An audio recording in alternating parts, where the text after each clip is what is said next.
Cigarette పొగ బంధువుల మధ్య చిచ్చు పెట్టింది. ఓ వ్యక్తిని హత్యాయత్నానికి పురికొల్పింది. చిన్న కారణంతో అతడు చిన్నమ్మ కుటుంబాన్ని కడతేర్చాలనుకున్నాడు. అమెజాన్ ద్వారా కత్తి తెప్పించుకుని ఖతర్నాక్ స్కెచ్ వేశాడు. ఒకరు కాదు, ఇద్దరు కాదు, ఏకంగా ముగ్గురిపై అటాక్ చేశాడు. ఈ ఘటనలో ఒకరు ప్రాణాపాయ స్థితిలో కొట్టుమిట్టాడుతూ ఉండగా మరో ఇద్దరు ఆసుపత్రిలో చికిత్స పొందుతున్నారు. పెద్దపల్లి జిల్లా గోదావరికని మార్కండేయ కాలనీలో గాడిచెల్ల రామ్దూత్ అనే వ్యక్తి నివాసం ఉంటున్నాడు. ఇంటి పక్కనే తన చిన్నాన్న శ్రీనివాస్ కుటుంబం ఉంటోంది. చిన్నాన్న ఇటీవల చనిపోగా చిన్నమ్మ సుమిత్ర పాన్ షాప్ నిర్వహిస్తూ ఉపాధి పొందుతోంది. కాగా చిన్నమ్మ పాన్ షాప్ నుండి తన ఇంటిలోకి సిగరెట్ల పొగ వస్తోందని రెండు కుటుంబాల మధ్య తరచూ గొడవలు జరుగుతున్నాయి. రామ్దూత్ తండ్రి సారయ్య అనారోగ్యంతో బాధపడుతున్నాడు. పొగ కారణంగా మరింత ఇబ్బంది పడుతున్నాడని పిన్నికి చెబుతూ ఉండేవాడు.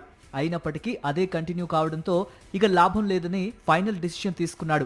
కొడుకుతో సహా సుమిత్రను మర్డర్ చేయాలని డిసైడ్ అయ్యాడు. ప్లాన్ ఎప్పుడు అమలు చేయాలి, ఎలా మర్డర్ చేయాలని తరచూ ఆలోచనలో మునిగిపోయాడు. చిన్నమ్మను మట్టుబెడితే తమ సమస్య తీరుతుందని భావించాడు. అమెజాన్ ద్వారా ఆర్డర్ చేసి కొబ్బరి బొండాలు నరికే పదునైన కత్తిని తెప్పించుకున్నాడు. దాడి చేయడానికి గల కారణాన్ని నోట్బుక్లో రాసుకున్నాడు. ఈ నెల 20న తెల్లవారుజామున ముహూర్తం నిర్ణయించుకున్నాడు. తొలుత చిన్నమ్మ కొడుకు తనకు వరుసకు సోదరుడయ్యే ప్రణయ్పై దాడి చేశాడు.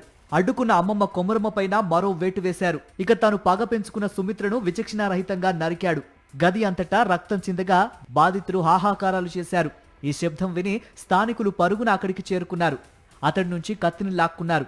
అందరూ పోగవడంతో నిందితుడు వెంటనే పరారయ్యాడు. రక్త గాయాలతో బాధపడుతున్న ముగ్గురిని ఆసుపత్రికి తరలించి చికిత్స చేయిస్తున్నారు. ఈ సంఘటనలో ప్రణయ్ ప్రాణాపాయ స్థితిలో ఉన్నాడు. వెంటనే 1 టౌన్ పోలీసులు రంగంలోకి దిగి రామ్దూత్ను అరెస్టు చేశారు. అతడు వాడిన కత్తి, సెల్ ఫోన్ ను సీజ్ చేశారు. 1 టౌన్ పోలీస్ స్టేషన్ పరిధిలోని మార్కండేయ కాలనీ లోపల నిన్న ఉదయం 5 గంటలప్పుడు ఒక సంఘటన జరిగింది. రామదూత్ అనేటువంటి అబ్బాయి చిన్న తగాదాతోటి, అంటే వాళ్ళ పిన్ని, బాబాయ్, కొడుకు వాళ్ళకు ఉన్నటువంటి చిన్న తగాదాతోటి ఒక కత్తితోటి వాళ్ళ తమ్ముడి మీద ప్లస్ పిన్ని మీద, వాళ్ళ అమ్మమ్మ మీద కత్తితోటి దాడి చేయడం జరిగింది.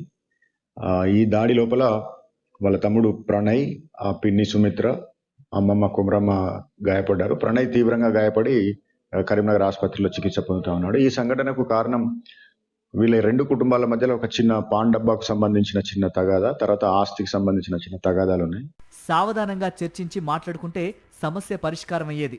కానీ విచక్షణ కోల్పోయి క్షణికావేశంతో చేసిన హత్యాయత్నం వల్ల ముగ్గురు ప్రాణాపాయ స్థితికి చేరుకోగా రామ్దూత్ కటకటాలు లెక్కిస్తున్నాడు. కక్షలు, కార్పణ్యాలు పెరిగి మనుషుల మధ్య బంధాలు సన్నగిల్లిపోతున్నాయి అనడానికి ఈ ఉదంతం నిదర్శనంగా నిలుస్తోంది.